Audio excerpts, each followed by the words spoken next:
started. Um, just overall, could you just take a minute and just tell us about your organization, who you are, and kind of role within it? Yeah. I work for the St. Louis Blues Hockey Club. This is my sixth season, I think, of working here and being the head coach of the St. Louis Blues hockey team. My role is obviously to coach the hockey club, but I think a lot of my role too is just doing stuff for the organization. There's a lot of people that are involved in the organization that I'm definitely involved in.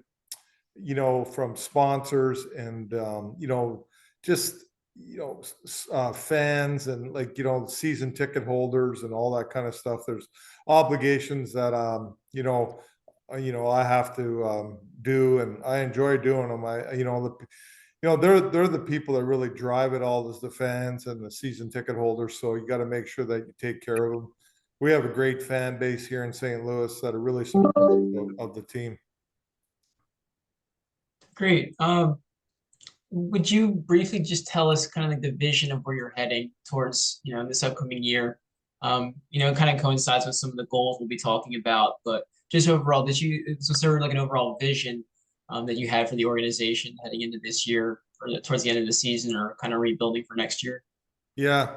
So coming into this year, we knew it was going to be a challenging year, I guess, a little bit. We had to make some decisions on some people going forward. We have a salary cap in this league, and you can't keep everybody. And we had some free agents that we probably couldn't sign because we had to move over to the younger guys and pay them. So, and one of them was our captain, Ryan O'Reilly, and it was tough. And I think that really affected the whole team, to be honest with you.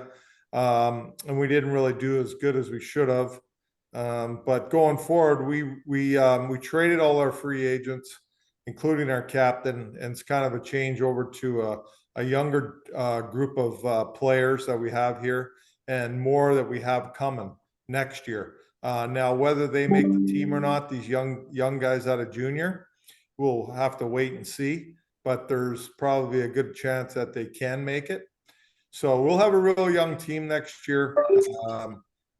And it's just about growing and trying to form some culture and chemistry with all these young guys, and leadership. That's the biggest thing, I think, is leadership. And they're all really kind of too young to lead the right way to win, so that takes some time. Who knows how long.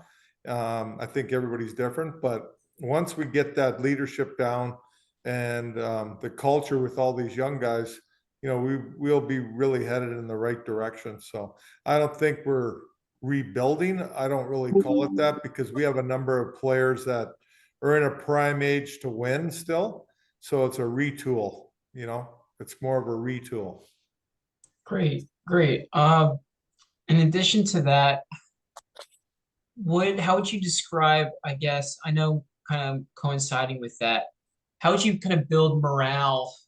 I mean, I kind of talked a little bit on it, but building morale and kind of building, do you have to adjust your leadership style as much when you kind of have, newer players, or you got rid of a lot more players, and it's kind of like you're seeing a lot of fresh faces, and also kind of coinciding with the coaching staff as well. I know, you might have had the same staff for the past, year or two, but when those additional assistant coaches or others, staffing coaches come on, is there anything that you have to adjust based on your leadership style or based on your communication style that kind of helps to kind of harmonize everything together?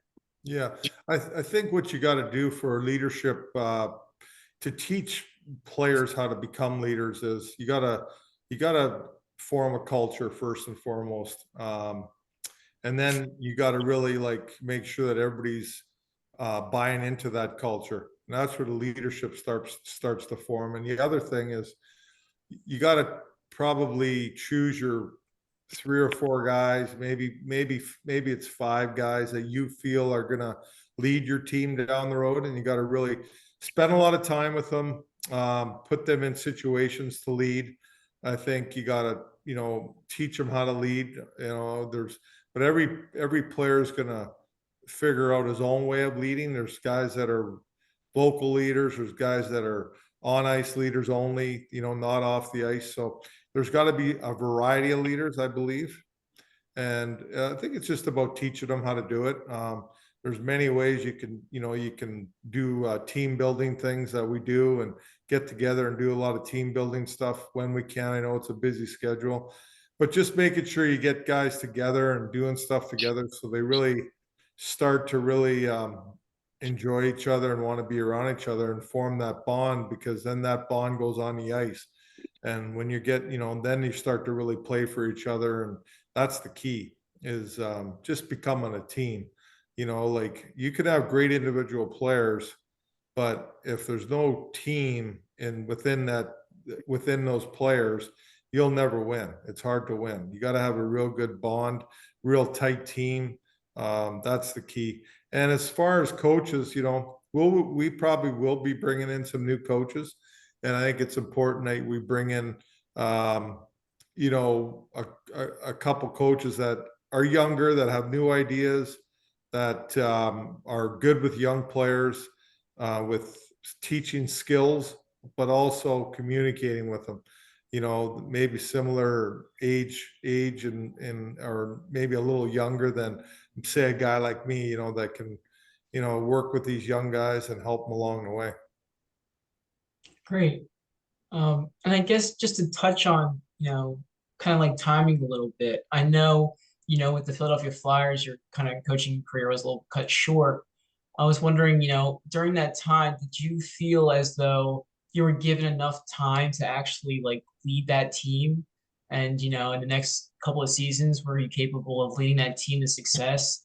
And kind of like how, in addition to that, kind of coinciding with the Blues right now, do you think that having, those couple of seasons on your belt, having, a championship with the, farmer team as well, like having, the success behind that and having, the tenure there, it kind of builds upon those leadership skills as well? Yeah, I think Philadelphia, what happened, I was there for a long time and became the head coach, but then our general manager stepped down and gave it to a new general manager, and the season didn't go quite as planned.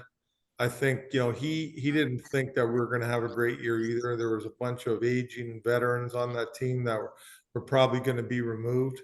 But what happens is, a lot of times when a new GM comes in, he wants to bring his own coaches in. So that's kind of what happened there with me. And then coming here to St. Louis, I think, the biggest thing is forming a relationship with the general manager here, Doug Armstrong, which I did. I did that before I came here. I was doing some scouting for him and working for him. So he got to really know me and really know what I was all about. And so when I got the job, he just, we had some real good success right away and continued success after that. So I think, all our guys, all our young guys that are going to be coming in, understand that we're in a winning business, the St. Louis Blues, and this has been a down year, and it's really, we don't accept it. We don't want to accept it. And so next year, we want success again right away. Like, we're hungry. We don't want to be in this situation where we're not in the playoffs for 3 years in a row. We don't want that. So I think all our guys know that. They've seen the winning tradition here and what we're all about. So I think all the players that'll be coming in will understand that, and they know that they got to perform.